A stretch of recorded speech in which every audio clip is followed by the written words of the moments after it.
demás nematodos que son más importantes en parasitología humana, referida a los parásitos del tubo digestivo, este tiene una particularidad, no solamente es el más pequeño, sino que no es luminal, los otros parásitos son luminales, de la luz del tubo digestivo.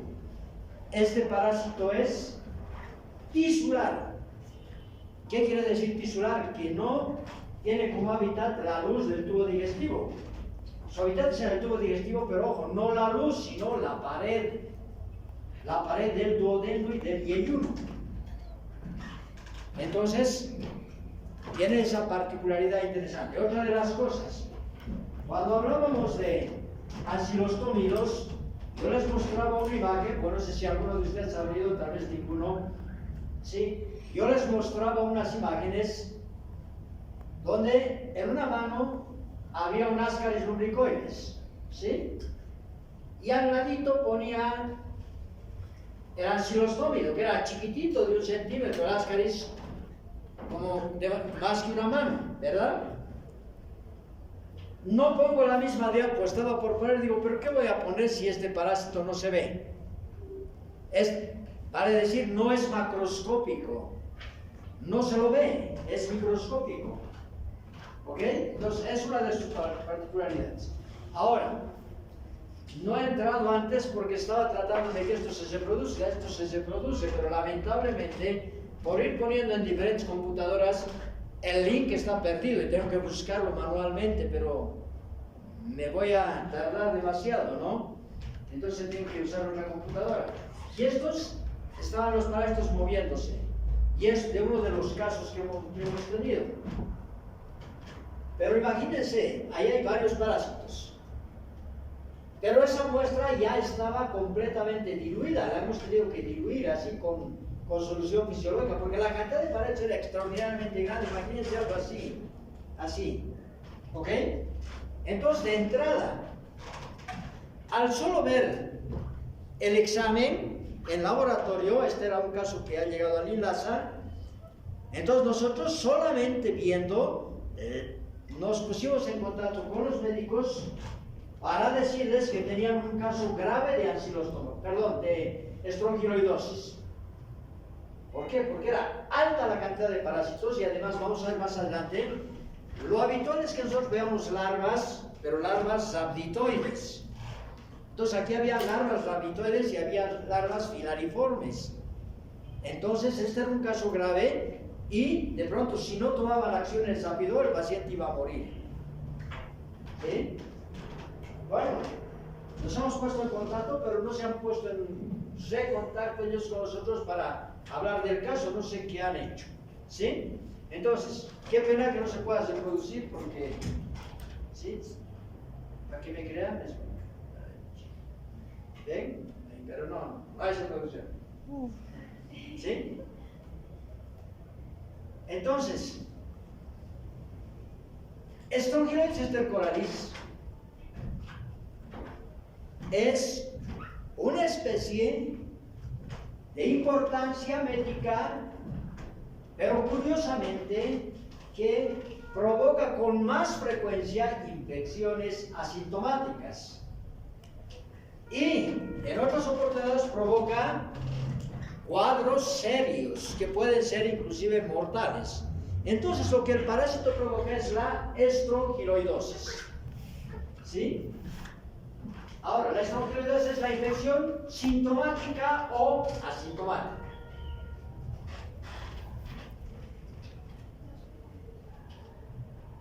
Entonces, infección parasitaria sintomática o asintomática del hombre. ¿Cuál es el agente etiológico que provoca esto? Strongyloides estercoralis, con esas particularidades, ¿no? El hematodo más pequeño y además es tisular, pero no deja de ser intestinal, ¿sí? Entonces parasita la mucosa del duodeno y de la parte alta del yeyuno.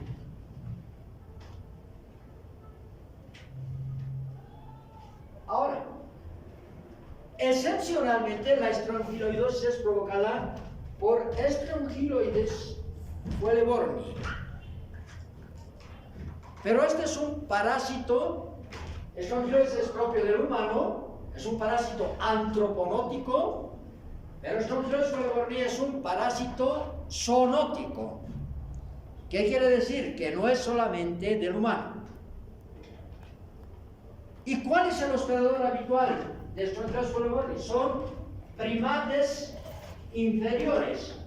Entonces los primates superiores somos nosotros y los primates inferiores son los otros simios. ¿Sí? Miren, solamente para ponerles un ejemplo, una vez, bueno, una o más, una creo, en mi práctica hago una pregunta y yo les digo, la pregunta era, yo soy un primate, ¿falso? ¿Verdadero? Entonces respondan, referente a ustedes les decía, falso, verdadero, justifique las respuestas. Y la mayoría ha puesto falso. Yo no soy primate, soy humano. Falso, no soy primate porque soy animal. Perdón, porque no soy animal. Entonces yo digo, ¿será planta? Debe ser un mineral, ¿no? Entonces, ¿o será un gas? ¿No? Entonces, eso por un lado. Y entonces acabo de decir, Strongyloides fueleborni es parásito de primates inferiores. Entonces, ¿qué pasa? Como soy de la sed boliviana de primatología, ¿sí? O sea, nosotros también nos ocupamos de proteger a nuestros primos, yo les digo mis primos, ¿no? A los simios. Para mí son primos porque yo soy evolucionista, por si acaso, ¿no?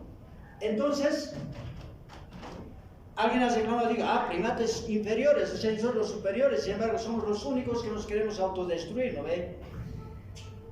Entonces, la terminología más aceptada es primates no humanos.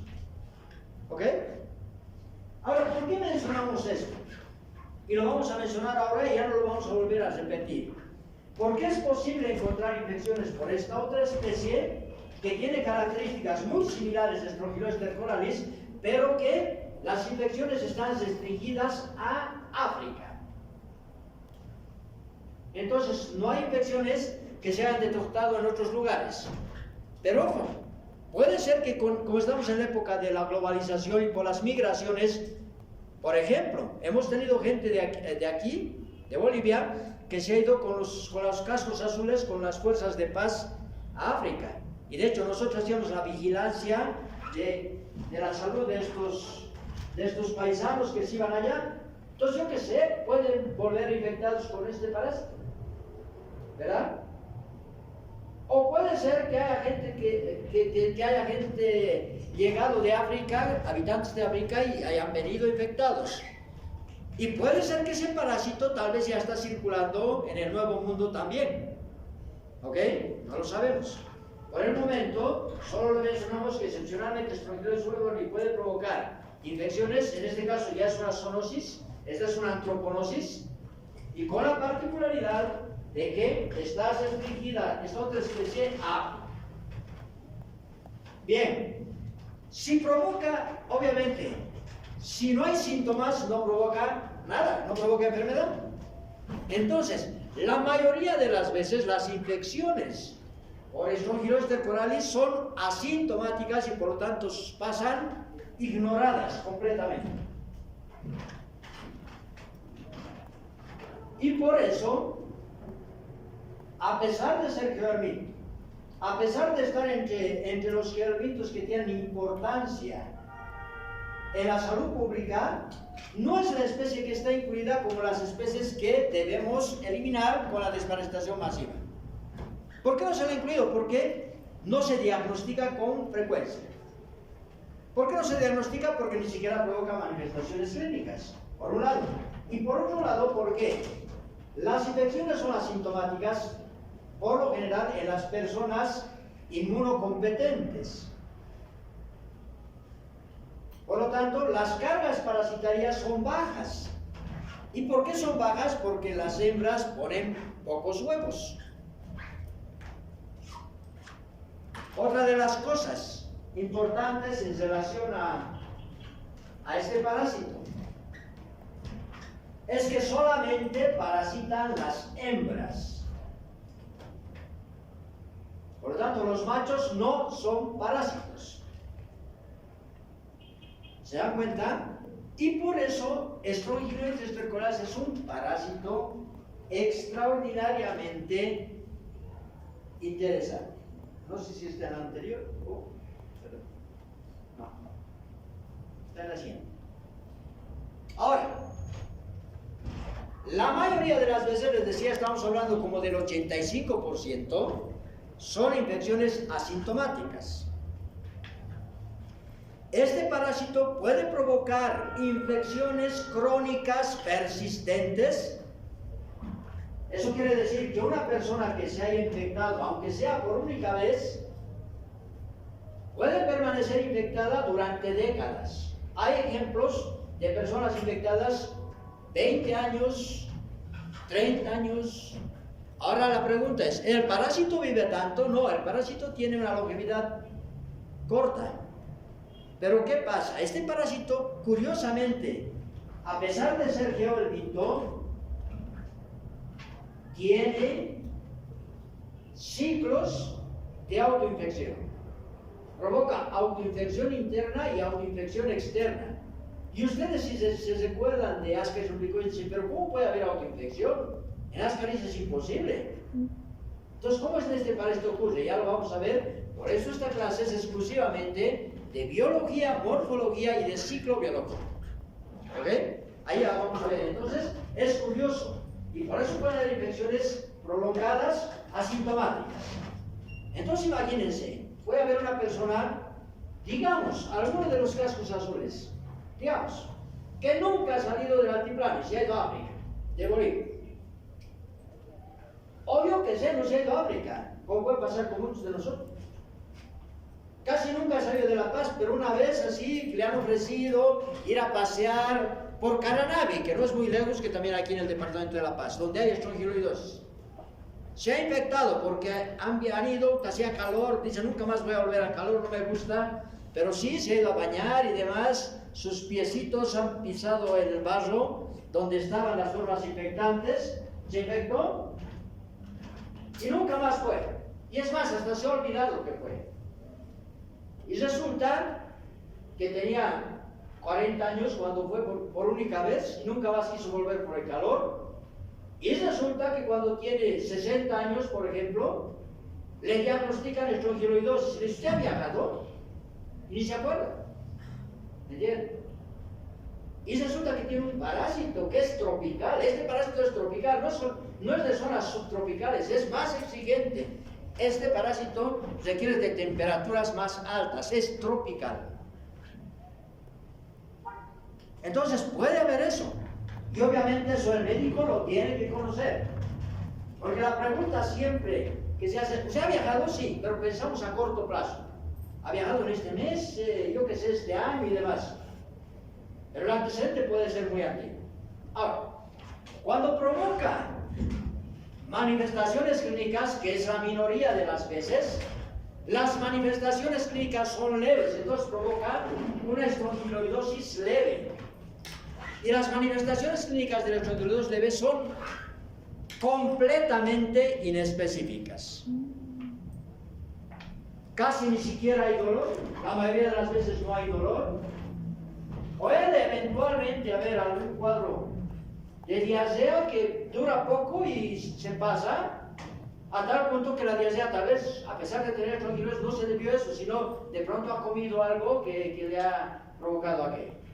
Entonces, la mayoría de las veces tampoco se diagnostica la estrongiloidosis leve. ¿Por qué? Porque hay pocos parásitos en las muestras de heces. Y ustedes súmenle a eso el hecho de que la mayoría de las veces que hacen exámenes de heces para buscar parásitos, es decir, examen coproparasitológico, la mayoría de los laboratorios que hacen, ¿ah? ¿Qué hacen? Sí, el coproparasitológico simple. ¿Qué es eso? traen la muestra de heces, una gotita de lugol, un poquito de caca, como de la cabeza de un fósforo, ¿no? Y listo, y mezcla. Entonces, la sensibilidad bajísima. Si hay pocos parásitos, peor todavía. Entonces, por eso es que no se le da la verdadera importancia. Ahora, muy raras veces, y sobre todo, porque el organismo está inmunocomprometido, porque no hay una buena respuesta inmunitaria, es posible, ¿sí?, que existan dos procesos que son infecciones graves. Uno se llama el síndrome de hiperinfección por Strongyloides estercoralis,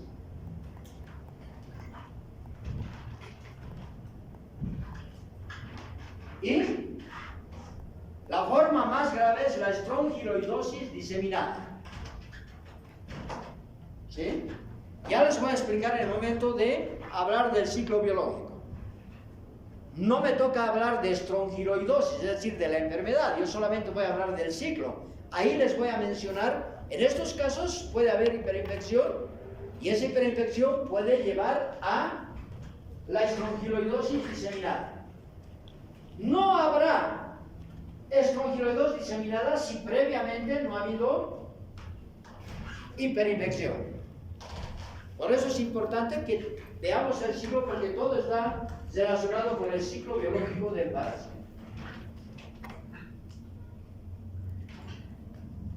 Esta es la historia en una foto de la estrongiloidosis en el mundo.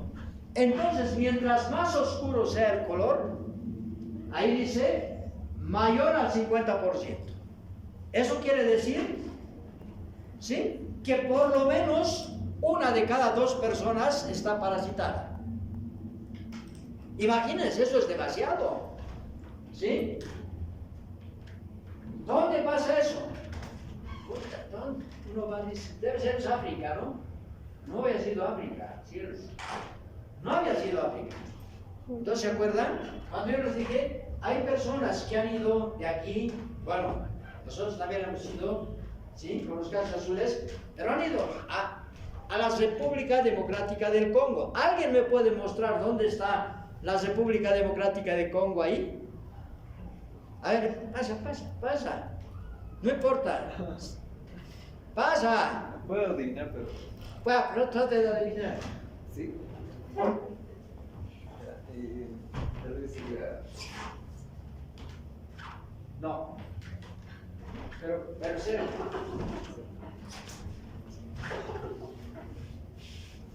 ¿Sí? Y aquí está Congo. Entonces antes Congo era un solo país. Ahora está el Congo y la República Democrática de Congo. Está en la parte de África Central. ¿Sí? Pero entonces vean, no hay datos. Aquí dice no datos o desconocidos. Por lo tanto, ¿podemos decir que no hay? No podemos decir. O sea, no sabemos. ¿Y por qué no sabemos? Porque no se están diagnosticando. ¿Y quién tiene que dar los datos? Los ministerios de salud de los países. ¿Ok? Entonces, porque aquí no dice que no hay. Dice, no hay datos o es desconocido. Entonces, puede ser que no haya. Pero imagínense, la pregunta es, ¿será que no hay siendo un parásito tropical? Pero, ¿será que aquí no hay? Y esto, imagínense eso. ¿Sí?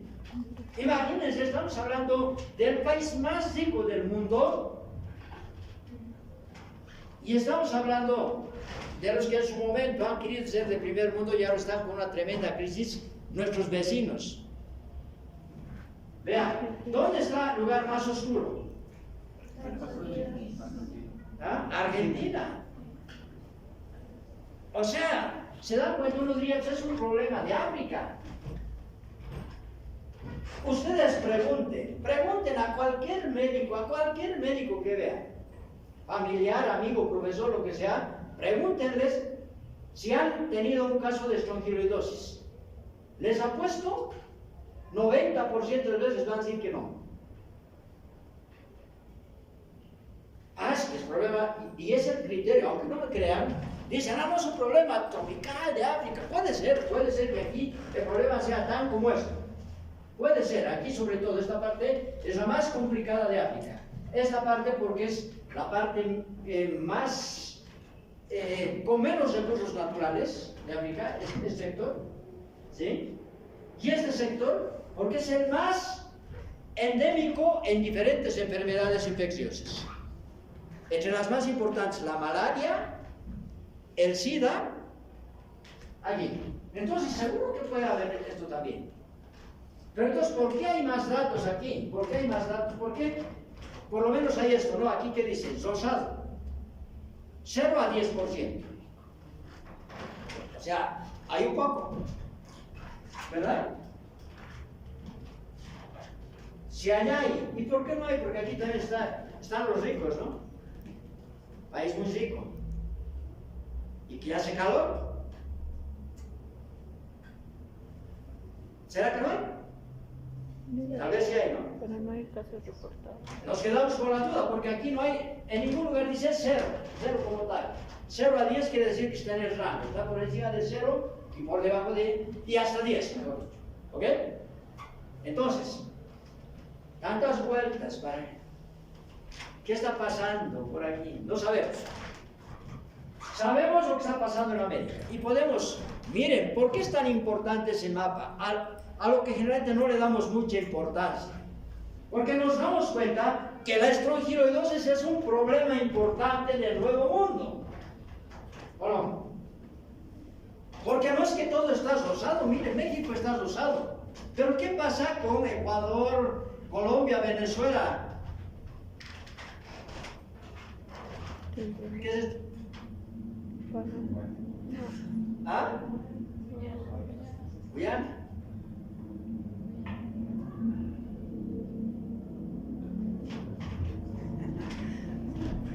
¿Eh? ¡Ojo! No hemos hecho en el colegio eso. ¿No? País lugares y su capital además, ¿no?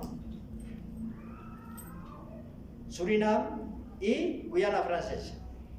Guyana Francesa es el único lugar que no es... Es el único lugar americano que es europeo, que es ridículo, ¿no? Pero es una provincia de Francia. Pero después tampoco se tiene información. Seguro que hay, segurísimo, 100%. Porque en todos estos países son altamente tropicales.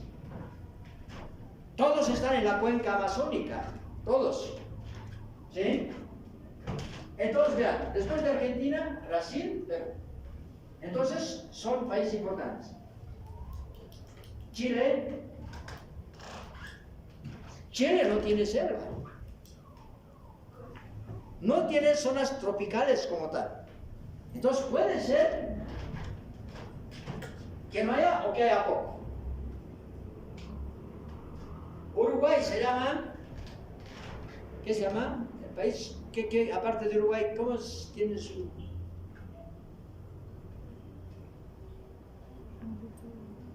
Tiene un denominativo tropical. No, Uruguay se llama Uruguay, claro que no. Entonces, se dice, ¿ya? No ahorita. ¿Ya? Entonces, pero también es muy caliente.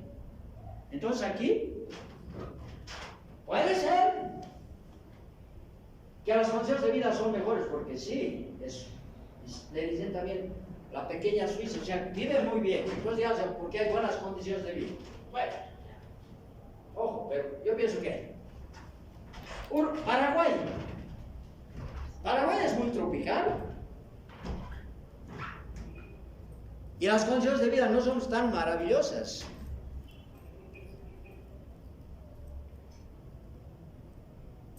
Puede estar algo mejor que nosotros, pero entonces, ¿qué sucede? Habría que entender que probablemente aquí está faltando información. Bolivia. ¿Desconocido o no hay? ¿A ver? Desconocido.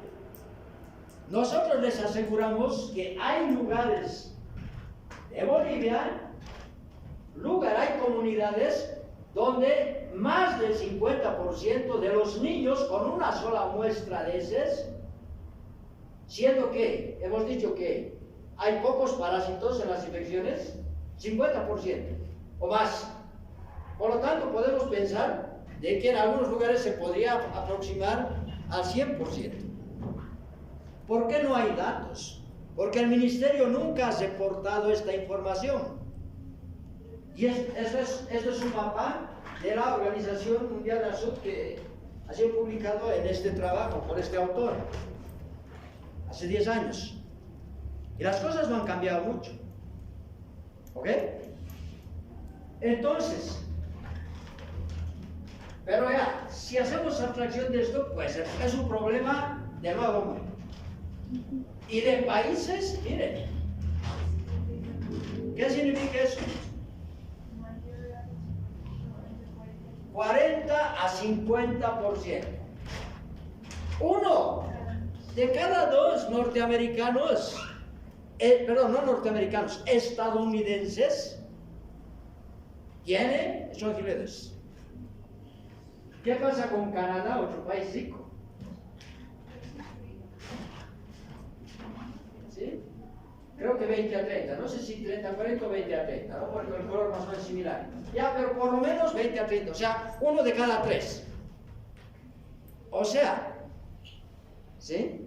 Los que no han venido, obviamente, no verán el mapa que está ahí, ¿no?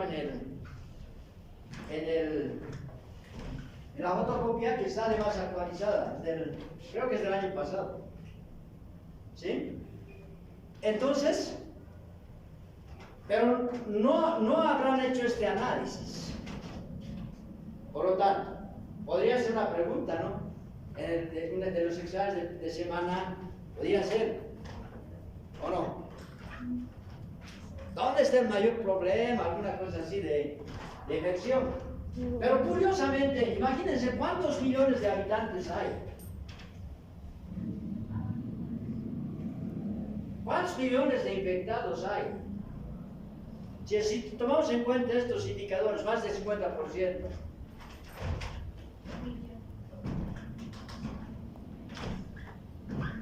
Cientos de millones, ¿no? Solamente considerando América.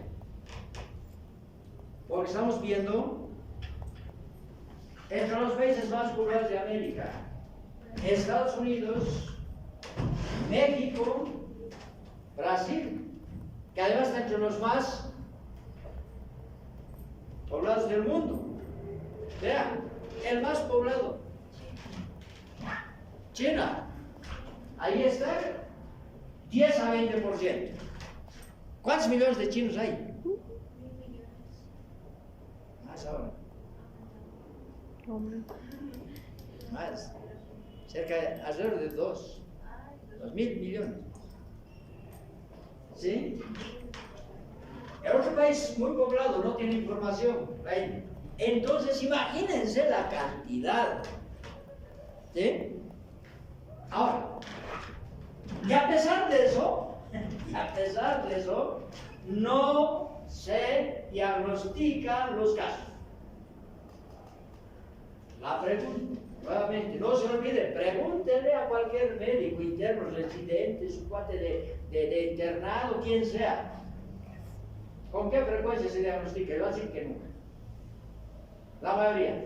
Algunos que les digan que sí, que han visto, pregúntenles cómo era el caso. Y se van a dar cuenta que probablemente se esté inventando. ¿Sí? Entonces, quería empezar con esto porque además está la fuente y demás. Si con esto buscan el autor, pues van a tener una solución bien bonita. Entonces, vean, es el nematodo más singular y extraordinario que parasita al hombre. Ya les he dado algunas singularidades, ¿verdad? Vamos viendo otras. Palabra, que este palabra que se movía. ¿Sí? ¿Ya ven? Pero no hay forma porque no hay el link. Se perdía el link. Entonces, este parásito, que normalmente, otra de las particularidades, es que en las muestras de heces, de los demás nematodos se encuentran huevos. De los platelmintos se encuentran huevos. De este nematodo se encuentran larvas. Si alguno de ustedes ha hecho la práctica esta tarde conmigo, pues ha visto, o con el otro grupo de la tarde también han visto las larvas en el microscopio. Entonces, otra de las partículas es que se encuentran larvas en las heces. Es el nematodo más pequeño, hemos dicho, que parasita el intestino. Tiene un ciclo biológico complejo, pero tiene ciclos biológicos complejos porque tiene algunas particularidades. ¿Sí? Es un geohelminto, hemos dicho, ¿verdad? Otra de las particularidades. Tiene una hembra partenogenética. ¿Qué quiere decir? Por eso es extraordinario. Que pone huevos sin necesidad de ser fecundada. O sea, los demás parásitos no. Tienen que ser fecundados. Estamos hablando de helmintos, ¿no? Hasta el momento solo hemos tocado helmintos. Pero pone huevos sin ser fecundada. Hembra partenogenética. Tiene ciclo autoxeno. Y ahí habrá la pregunta, pero si es geohelminto, ¿cómo va a tener ciclo autoxeno? Porque ¿qué es un geohelminto? Es aquel parásito helminto, ¿sí? Nematodo, que se quiere de la pieza para desarrollar su ciclo biológico. Entonces, ¿cómo puede haber un ciclo autoxeno? Porque en el autoxeno el parásito continúa sus ciclos, ¿sí? Va repitiendo sus ciclos sin salir del hospedador. Y más o menos alguien puede decir, ¿no? Oye, ¿y no era geohelminto? Bueno. Entonces, es otra de las particularidades. Otra de las particularidades, vamos. Es un parásito oportunista.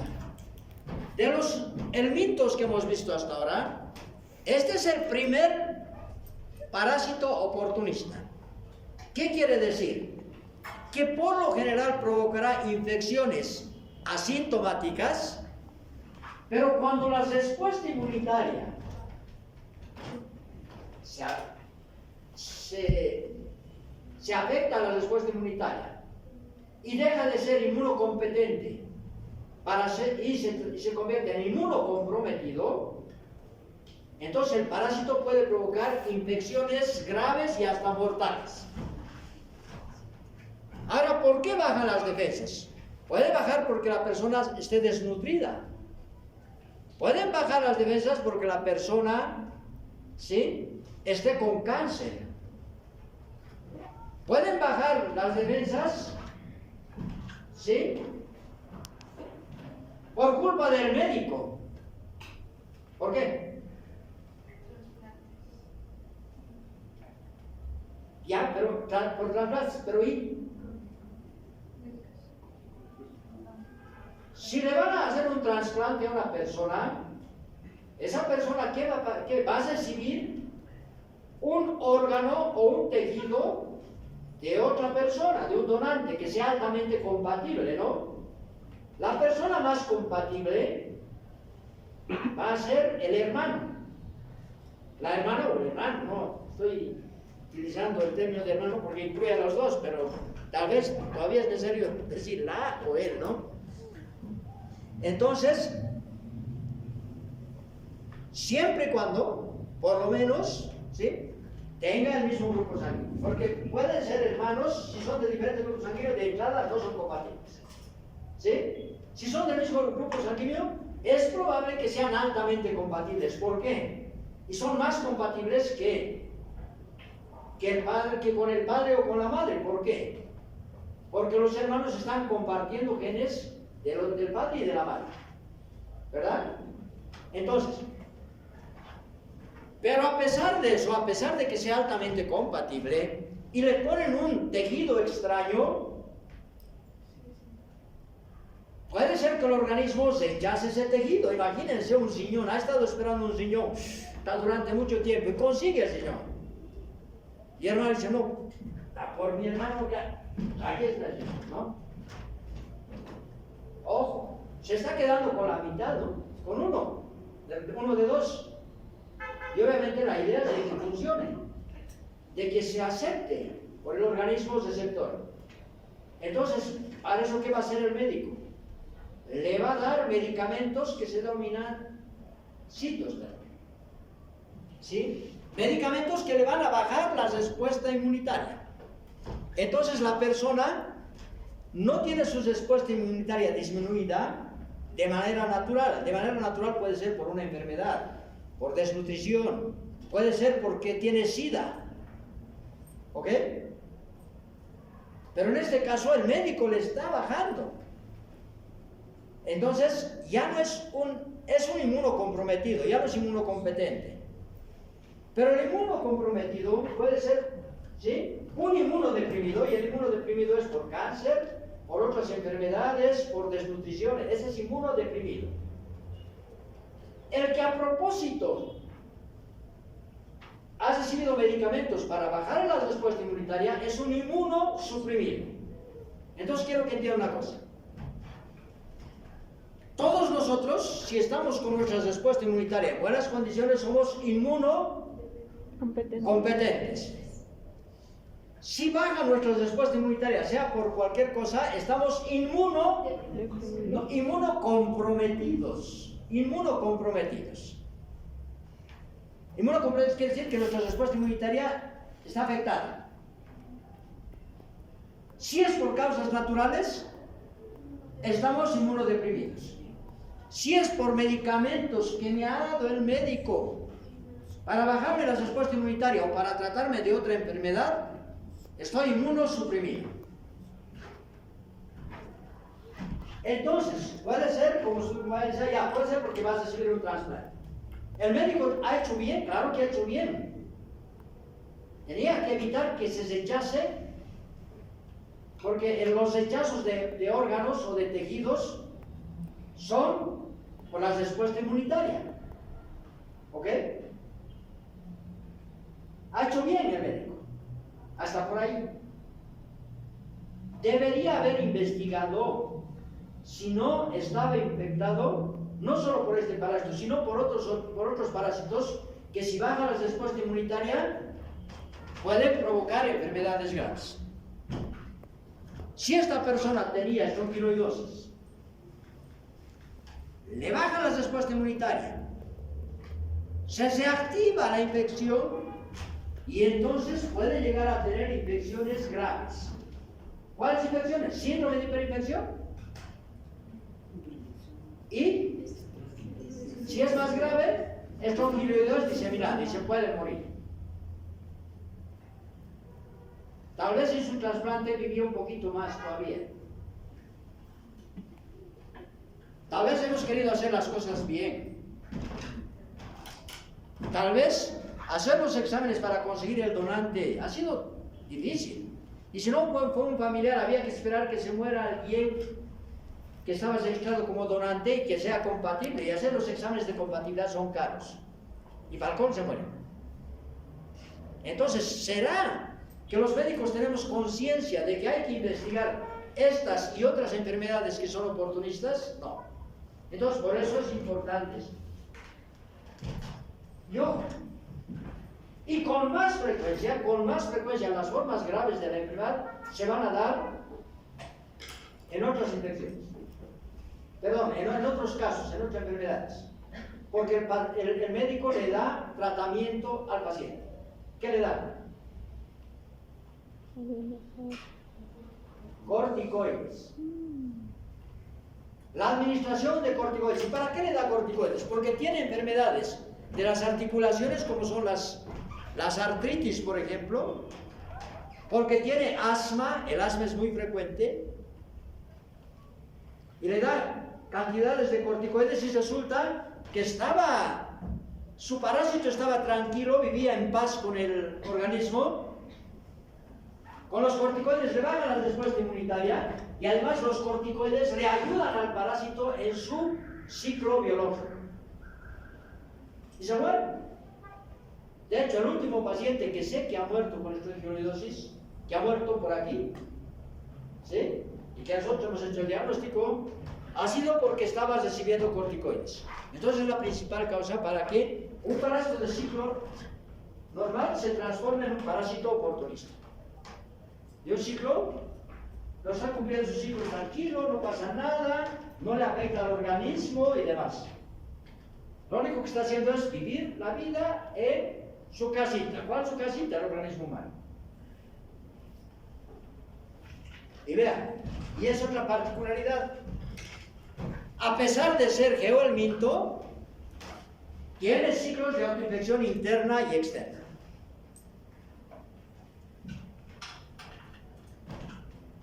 Y hasta el momento es raro, ¿no? Pero ¿cómo si es geohelminto? Entonces, vamos a ver la morfología. Entonces, el parásito es solamente la hembra. Entonces no hay machos parásitos, por lo tanto la hembra tiene su característica. La hembra parásita es un parásito largo y delgado. Bastante pequeño, por cierto. Mide de 1 a 2 milímetros de longitud. Entonces, 2 milímetros, pues no es microscópico, ¿verdad? ¿O no? Pero ojo, es lineal. ¿Pero cuánto tiene de ancho? 50 micrómetros. Eso no se ve. Aunque sea muy largo, pues no se ve.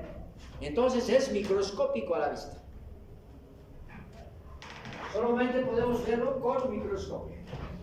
Y es una hembra pilariforme. ¿Qué significa pilariforme? Que es delgada y que tiene un aparato digestivo con un esófago largo y delgado.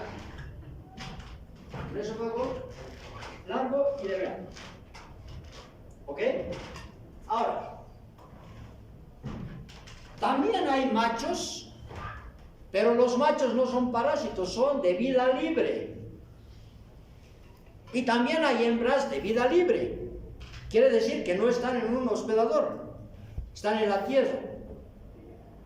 Y entonces, si se dan cuenta, aquí está la hembra parásita y aquí está la hembra de vida libre y está el macho de vida libre. Entonces, si se dan cuenta, ¿cuál es la principal diferencia que notan entre los de vida libre y la hembra parásita? El tamaño. O sea, la parásita es más larga, ¿sí? ¿Y qué más? El grosor es más delgado. Entonces, la hembra parásita es pilariforme. Los machos y hembras de vida libre son rhabditoides. ¿Qué es rhabdo? Es músculo. ¿Por qué? Porque vean, ahí está el esófago y aquí el esófago es un esófago musculoso y además tiene dos bulbos, ¿verdad? Un estrechamiento en la parte central y bulbo. Aquí arriba y aquí. Entonces, ¿y por qué tienen un esófago con esas características? Porque las hembras y machos de vida libre, como están en la tierra, pues tienen que alimentarse. ¿De qué se alimentan? De detritus que van a encontrar en la tierra. Entonces, ¿qué necesitan la tierra? Necesitan cierta temperatura. ¿Sí? Por encima de 25 grados. ¿Qué necesitan? Sombra. Necesitan humedad. ¿Dónde van a encontrar eso? Pues en las orillas de los ríos, por ejemplo. Y necesitan detritus orgánicos. ¿Los detritus orgánicos qué son? Son restos orgánicos que pueden estar en las propias heces, pero también en las hojas, en la vegetación y demás. Todo eso pues habrá en muchos lugares tropicales. Imagínense la selva. ¿Quiénes conocen la selva? Levanten la mano. No conocen. Levantad la mano. Es que la selva es chiquita. Ya. Dos. ¿Qué parte de la selva conocen? De Perú, Loreto. Lindo. Lindo, el norte. ¿Sí? Chiquitos. No. ¿Tú? La Chiquitanía. La Chiquitanía. Ya, una selva baja. ¿Sí? Pero es interesante, pero se dan cuenta, no conocemos, sin embargo, tenemos una de las selvas más lindas del mundo. El Malini. ¿Sí? Ya, pues no está muy lejos. ¿No? encontrar estas condiciones. Por lo tanto, estos son macho y hembra aquí. La hembra es fecundada por el macho, ¿dónde? En la tierra. Y tienen los huevos, ponen los huevos en la tierra. Y ya vamos a ver un poquito el ciclo. Entonces aquí hay fecundación, en cambio aquí esta hembra parásita no necesita fecundación. Otra de las cosas, ¿sí? La hembra pone huevos, no pone huevos, produce huevos, ¿ok? Estos huevos están aquí en el tubo digestivo. Después estos huevos son depositados ¿dónde? En su hábitat. ¿Cuál era su hábitat? Duodeno y parte alta del ¿Pero dónde? O sea, si la pregunta es si ponen pared del la pared, duodeno y parte la alta del mucosa, yeyuno. la mucosa, ¿no? Entonces ponen los huevos en la mucosa. Estos huevos son muy parecidos, aquí están, son muy parecidos a qué parásito? A los ancilostómidos. Pero ojo, los ancilostómidos ponen los huevos en la luz del tubo digestivo y también del intestino delgado, ¿no? En el mismo lugar. Pero aquí no ponen estos huevos en la luz, los depositan en la pared. Entonces en la pared, en el interior de esos huevos desarrolla una larva. ¿Cuál es la primera larva que desarrolla? Rapitoide. La larva Rapitoide 1. Esa larva Rapitoide 1 sale del huevo y después esa larva Rapitoide sale de la mucosa del intestino y pasa a la luz. Y después sale con las heces. ¿Ok? Y han visto, yo les he dicho, he empezado con esa imagen de las latas, ¿verdad? Entonces, es por eso que se encuentran larvas del parásito. Bien, entonces, las larvas rapitoides, la 1 y la 2, tienen el esófago rapitoide, que es un esófago rapitoide, un esófago musculoso. Vean, es un esófago aquí musculoso, un estrechamiento y aquí un bulbo. Igual que el macho y la hembra de vida libre. ¿Y por qué tiene? A ver, pregunto, ¿por qué tiene un esófago musculoso? Para alimentarse de los detritus orgánicos. Para alimentarse de detritus, ¿dónde? En la tierra. En la tierra. Entonces, para esto tiene que ir a la tierra. Eso sale como larva el 1, rapitoide, y tiene que salir. ¿Ok? Vean. Luego esa larva que sale se transforma en pocos días, dependiendo de la temperatura, en larva rapitoide 2, que también tiene esófago así musculoso, ¿verdad? Porque es rapitoide. Y después esa larva, en pocos días, se transforma en larva filariforme, que es más larga, pero vean que el esófago ya no es así, con un estrechamiento y con un bulbo, ¿verdad? Es un esófago claviforme, en forma alargada y más delgada. Y el mismo parásito es más delgado, pero más grande. ¿Ok? Y vean una cosita.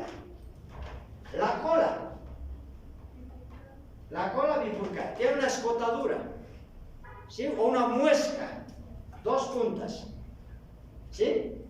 Y eso es muy importante, ya van a ver por qué. Esa es la morfología del parásito. Entonces necesariamente tenemos que ahora ver el ciclo biológico.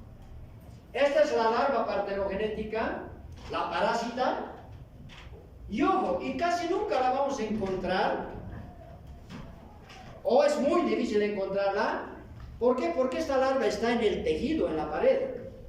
Por lo tanto, ustedes piensen que es una masa, ¿ok? Piensen en una masa. Entonces, pongan una aguja gruesa y ensarten una lana y hacen pasar la lana por la masa, ¿no? Y vuelta y demás. Y luego sacan la aguja. Entonces la lana estará como que en medio de la masa, ¿verdad? Y piensen que la masa es la mucosa. Y piensen que la lana es el parásito. Entonces el parásito, es bien difícil que tengamos el parásito íntegro. De hecho, yo nunca en mi vida he tenido una hembra partenogenética en mi colección.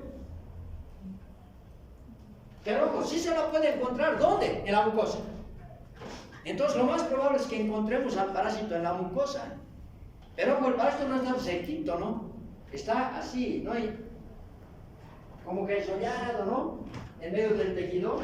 Y por lo tanto,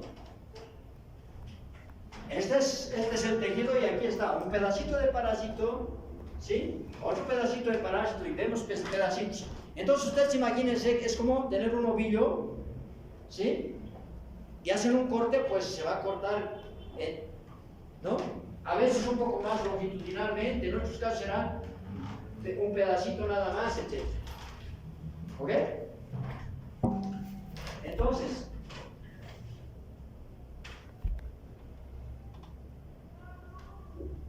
tenemos los parásitos de vida libre, ¿sí?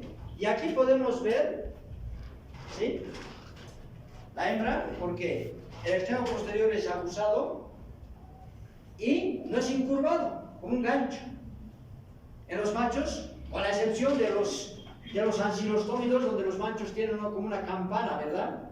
Aquí termina en punta y no en gancho, porque el macho, ya vamos a ver los machos. Entonces, tienen el esófago, ¿sí?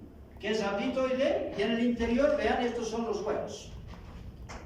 Y en el interior hay 30 huevos. O sea, no pone muchos huevos. ¿Cuántos huevos pone la hembra de Ascaris lubricoides? 200.000. Imagínense aquí 30. Por eso es que no hay muchos parásitos, no hay muchas larvas, ¿verdad? En cambio, en Ascaris hucha, una sola hembra pone tal cantidad de huevos. Y ahí están los machos. Tiene el esófago también, no se nota muy bien porque al final se ve mejor en el microscopio, pero en una foto es difícil. Pero tiene un esófago rapitoide. Vean el extremo posterior incurvado. Y aquí tiene esa partecita así puntiaguda, corresponde a la espícula copulatriz. Entonces, estas son formas de vida libre que normalmente nosotros no vamos a encontrar en un paciente. No normalmente, nunca vamos a encontrar en un paciente.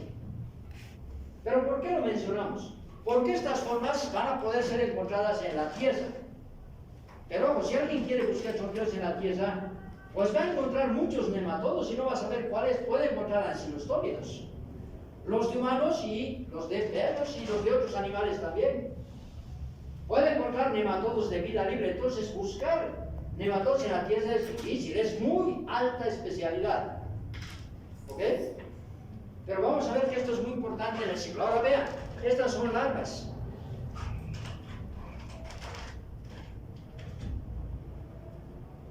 ¿Sí? Ahora, esta es la larva zapitoide 1, la que se encuentra normalmente en heces. Entonces, tiene una cápsula bucal donde está la flechita corta, entonces se nota un espacio transparente y luego la boca, pero es corta. Ahora, el esófago es zapitoide, lo van a ver mejor en prácticas, vamos a ver perfectamente esto. Pero ¿cómo sé que es Strongyloides stercoralis viendo larvas? Primero, porque solo Strongyloides stercoralis podemos encontrar en su estado de larvas en heces. Pero ojo, piensen ustedes que un paciente ha traído la muestra. Si están en zonas tropicales, el paciente ha traído la muestra y en sus heces habían huevos de ancilostómidos.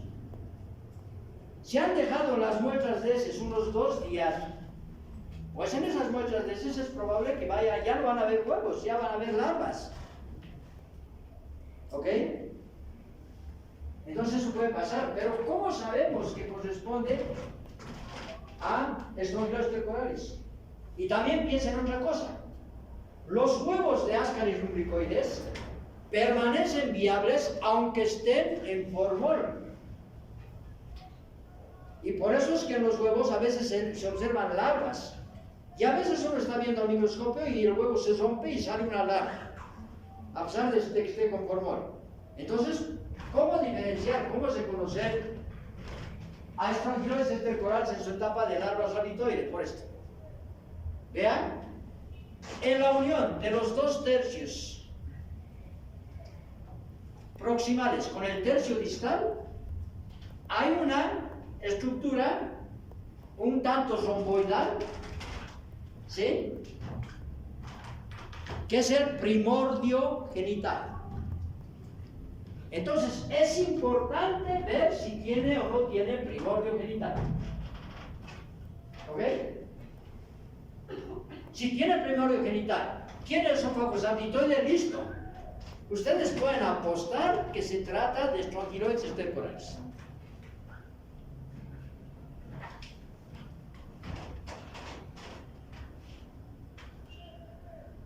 Ahí está, más clarito. Esto es con Lugol, esto es en fresco. Miren.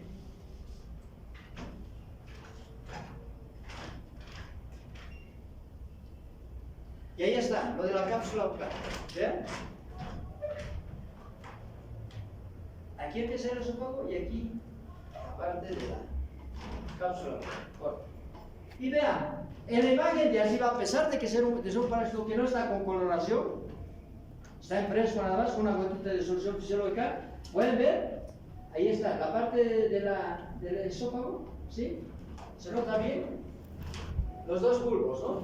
Como que, vean, en la parte de arriba, con la flecha de arriba, se nota la primera parte del esófago, el estrechamiento y luego un bulbo, ¿verdad? Se nota el esófago rápido.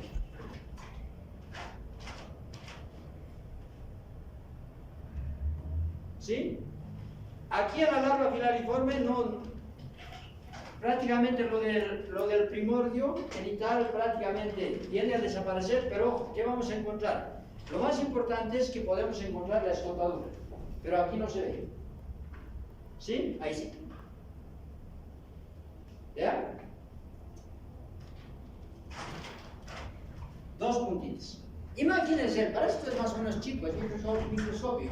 Pero piensen que aquí no se nota. Pero una cosa ya se puede percibir. El parásito es más largo y más delgado. ¿Verdad? No se nota. ¿Dónde está el primordio genital que tendría que estar por aquí? No se nota. No se nota esto, pero esto está amplificado aquí. ¿Sí? Y se puede ver la escotadura. Solamente estrongiloides estercorales tiene esa escotadura. Entonces nosotros, si encontramos esto en el intestino, esto es raro, no deberíamos encontrar larvas rhabditoides. Pero este es un signo que nos está indicando que el paciente puede estar con una complicación y puede ser algo grave. Y vamos al ciclo biológico, ¿sí?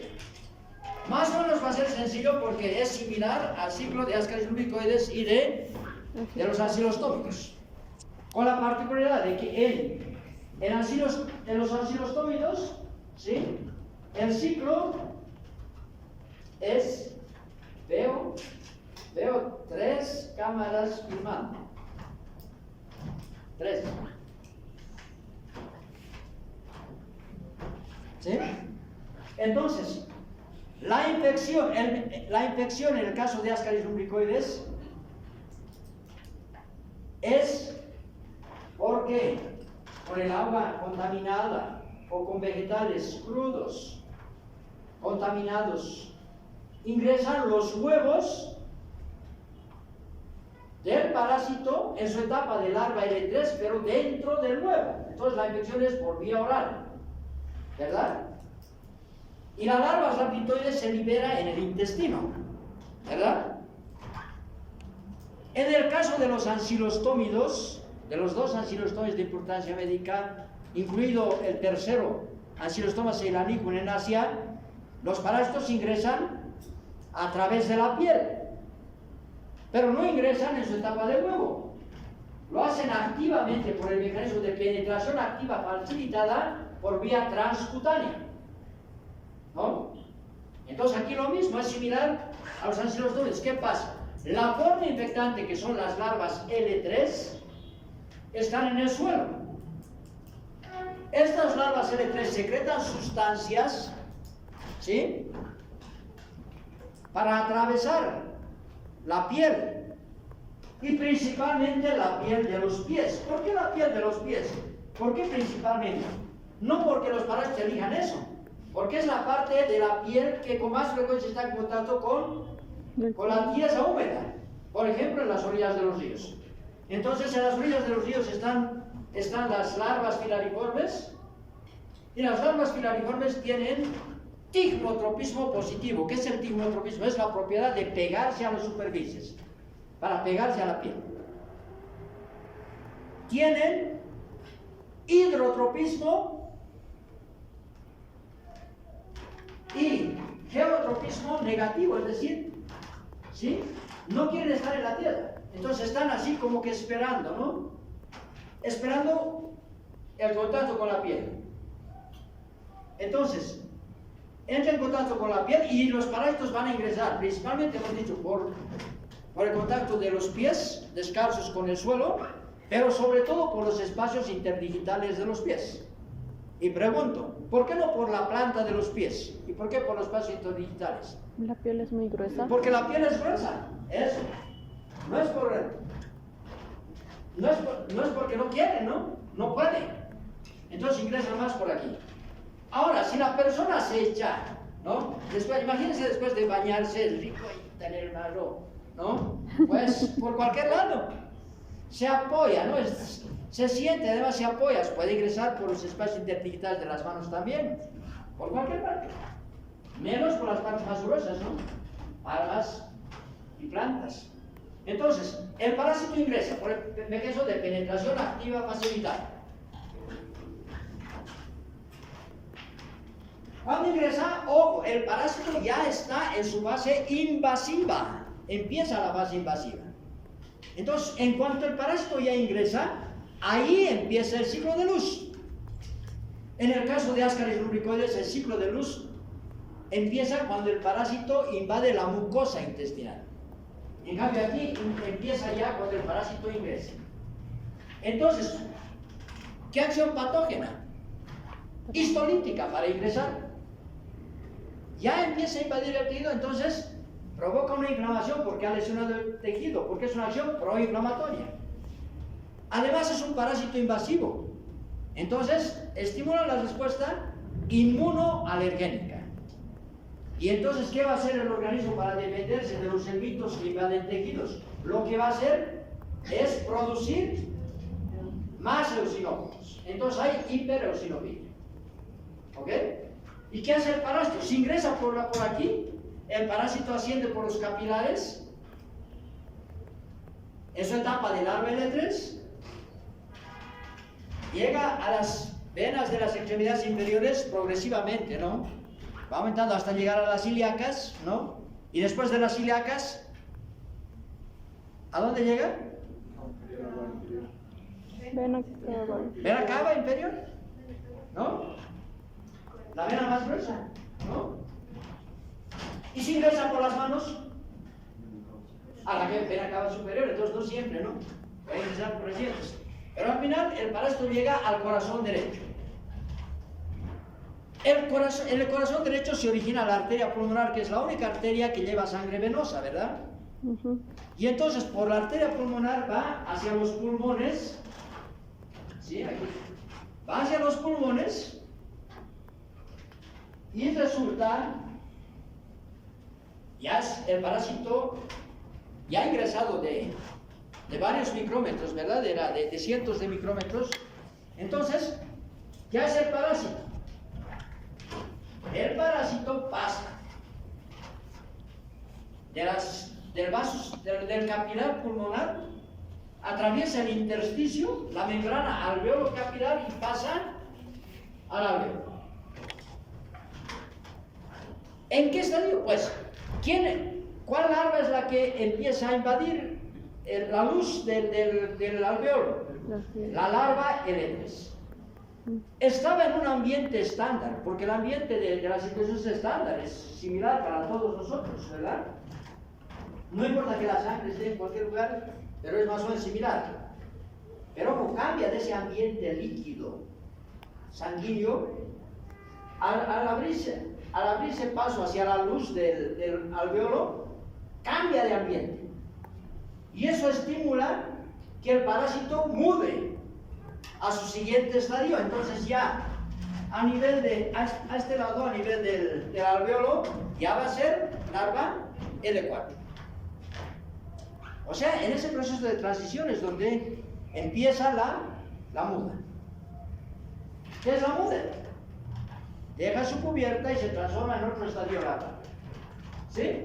Entonces, después de eso, el parásito asciende por los bronquiolos, los bronquios de menor calibre y así sucesivamente, hasta los bronquios de gran calibre, después a la tráquea, pero ya está en su estadio 4.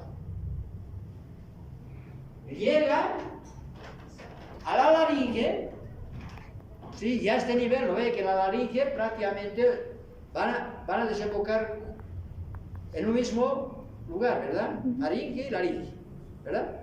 Entonces, se origina más que desembocar, entonces el parásito que estaba en la laringe pasa a la faringe, llega a la parte alta del intestino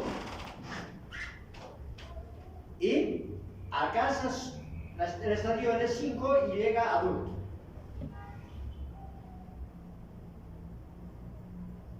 ¿De qué se usa el parásito? ¿Qué? Hembra. A diferencia de los otros parásitos, ¿no? Donde la hembra es fecundada por el macho, aquí la hembra no necesita ser fecundada. ¿Ok? Entonces aquí estamos, ¿sí? Esto solamente para entender una cosa. Han salido las larvas L1, ¿sí? Estas larvas L1 se transforman en larvas L2. Estas larvas L2, 1, 2, se transforman en larva L3. Esta es la infectante. Ese es el ciclo directo. Y el ciclo indirecto es que las larvas L1 salen, pasan por los estadios apitoides, no pasan a filariformes y después al final van a dar lugar a hembras y machos de vida libre. Estos no son parásitos. La hembra solo pone huevos si es fecundada por el macho. Dentro del huevo se forma la larva L1. Esa larva L1 sale, esa larva L1 se transforma en larva L2 y esa larva L2 se transforma en larva L3 infectante. ¿De qué depende que el parásito haga estos ciclos de vida libre o estos ciclos directos parásitos? Depende de la carga genética de la larva. Entonces, si la carga genética de la larva es triploide, ¿qué quiere decir triploide? 3 pares de cromosomas. Nosotros somos diploides, ¿verdad? Tenemos 2 pares de cromosomas, ¿verdad? Ahí si la larva es triploide, entonces directamente va a dar origen a la larva Rabitoide 2 y a la larva filariforme infectante, que va a seguir siendo triploide. Y por eso, al ser triploide, eso le da la característica de que sea partenogenética, de que pueda poner huevos sin ser fecundada. En cambio, en las larvas que no tengan carga triploide, entonces habrán posibilidades de que sean larvas diploides o larvas haploides. Las diploides que tienen 2 pares de cromosomas y las haploides que tienen un par de cromosomas. ¿Ya? Las que tengan 2 pares serán las hembras. Las hembras de vida libre. Y las que tengan un par serán los machos de vida libre. ¿Cómo diferenciamos? Pues haciendo solamente la cuestión citogenética. No se pueden diferenciar por morfología. ¿Sí? ¿Vean? El parásito ha ingresado, vean, ingresan estas larvas que han salido con las heces en el ciclo libre, en el ciclo directo, se transforman en larvas filariformes infectantes, ingresan y llegan a los capilares para continuar su ciclo. Entonces, ahí se da el ciclo directo.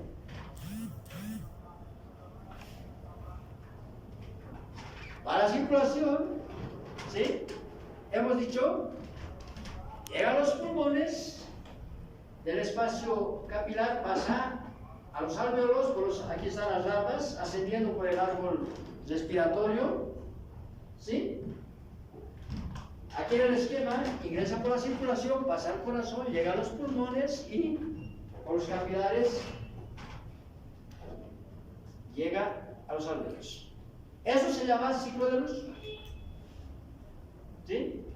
Vean, más o menos similar. Ahora, ¿qué pasa en el intestino? Cuando llega el parásito, pues, ¿sí? La hembra está aquí, en la mucosa, ahí ponen los huevos, de los huevos salen las larvas y las larvas salen a la luz en su etapa de... Entonces, las hembras parásitas son las que triploides, las que tienen 3 pares de cromosomas.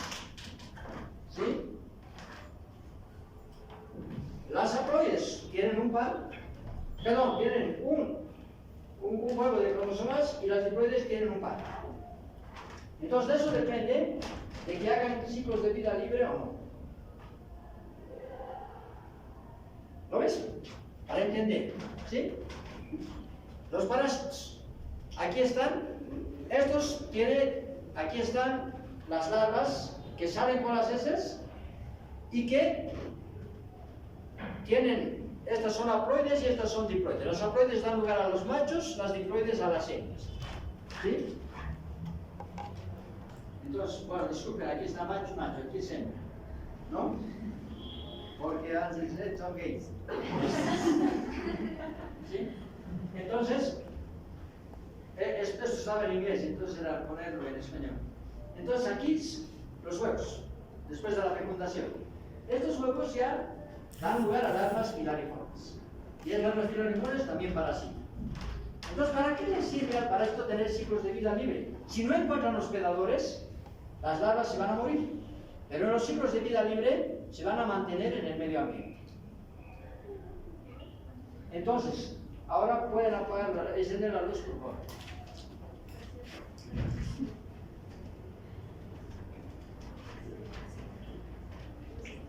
¿Alguien puede encender la luz, por favor?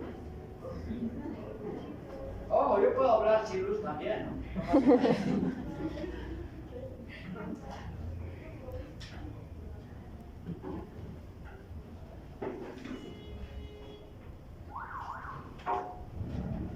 Entonces, bueno, no me toca hablar de la parte clínica, ¿sí? Entonces, vean, un recordatorio. Están las larvas en las heces. Y esas son las que salen con las heces. ¿Sí? Si la persona tiene estreñimiento crónico, defeca menos frecuentemente la persona, se quedan más tiempo las larvas en el tubo digestivo, entonces en ese tiempo las larvas pueden ir mudando. Entonces pueden haber larvas L2, que son igualitas, pero y se pueden transformar hasta en larvas L3. ¿Ok? Si se transforma en larva L3, ahí ya se puede reconocer porque son más largas, no tienen primorio genital y ¿qué más? Ah, y la cola bifurcada. Entonces, si eso pasa, esas larvas ya son infectantes. Esas entonces pueden reingresar por la pared del intestino, como hacen las larvas de astres lubricoides, y provocan Autoinfección interna. no es infección, una autoinfección interna. Esas larvas pueden salir con las heces, pero ya salir por las heces pueden, por ejemplo, quedarse en la región perianal. Por eso es que no se limpia después de ir al baño, ¿no? Porque siempre hay un poco de caca alrededor del ano, ¿no ven? Entonces puede ser que ahí hayan quedado algunas larvas y esas larvas pueden reingresar, pero ya no por la mucosa, sino por la piel. Y ahí está la autoinfección externa. O yo qué sé, no tenía papel, se metió con los dedos, ¿no? Pues, ¿ok? Entonces, por eso es que ese parásito puede provocar autoinfección. Entonces, ese parásito al provocar autoinfección, sobre todo interna, hace que una persona que se ha parasitado pueda tener al parásito de forma asintomática décadas después de haberse infectado. ¿Se entiende, verdad? Es una de las cosas. Otra de las cosas, si a esa persona se le dan corticoides, los corticoides son similares a una sustancia que producen los parásitos que se llama hidroxiectisona. ¿Qué es la hidroxiectisona? Es una sustancia que hace que muden más rápido las larvas. Si se le dan corticoides, le estás bajando la respuesta inmunitaria y además estás ayudando a que las larvas lleguen a la forma infectada. Entonces estás ayudando a que existan autoinfecciones, sobre todo internas. Entonces, por lo tanto, la persona sin volverse a infectar aumenta la carga parasitaria. Si sigue consumiendo corticoides, su respuesta inmunitaria baja, se inmunodeprime, ¿verdad? Si se inmunodeprime, su respuesta inmunitaria no puede controlar los ciclos de luz que está cumpliendo el parásito, porque cada vez más parásitos y cada vez más ciclos de luz que se están cumpliendo. Si eso empieza a provocar manifestaciones clínicas, si eso empieza a empeorar, digamos una persona tiene SIDA, su respuesta inmunitaria baja, entonces resulta que se incrementa la cantidad de parásitos cumpliendo en el ciclo de luz y aumenta la carga parasitaria de hembras a nivel de la mucosa. Si hay más larvas, por lo tanto, pondrán más huevos. Llegarán a más adultos, ¿verdad? Más larvas, digo, más hembras. Hay más huevos. Más huevos, más larvas pilariformes. Si esos ciclos se siguen repitiendo, entonces hay más cantidad de larvas que están autoinfectando. Y entonces ahí viene el ciclo de hiperinfección. Ahora ya se entiende por qué hiperinfección, ¿verdad? Por los ciclos de autoinfección interna. Si esto continúa, las larvas que estaban cumpliendo el ciclo de luz son tantas y la respuesta inmunitaria es tan baja que los parásitos van por los capilares a todos los tejidos, o en los pulmones, al cerebro, etc. Y entonces ahí, eso se llama síndrome de hiperinfección. Todo está relacionado con el ciclo biológico y las respuestas del parásito. Entonces toda la parte clínica la van a ver con otro docente, ¿sí? Pero era importante que entiendan esta cuestión del ciclo. Me extendí porque he querido explicarles con mucho detalle la importancia de esta parasitosis y lo importante de entender el ciclo. De hecho, he tratado de explicar lo mejor que se pueda. Con esta explicación, más lo que puedan leer, yo creo que lo van a tener claro. ¿Ok? ¿Alguna pregunta? ¿Alguna pregunta? Pues leen. ¿Sí? Vámonos.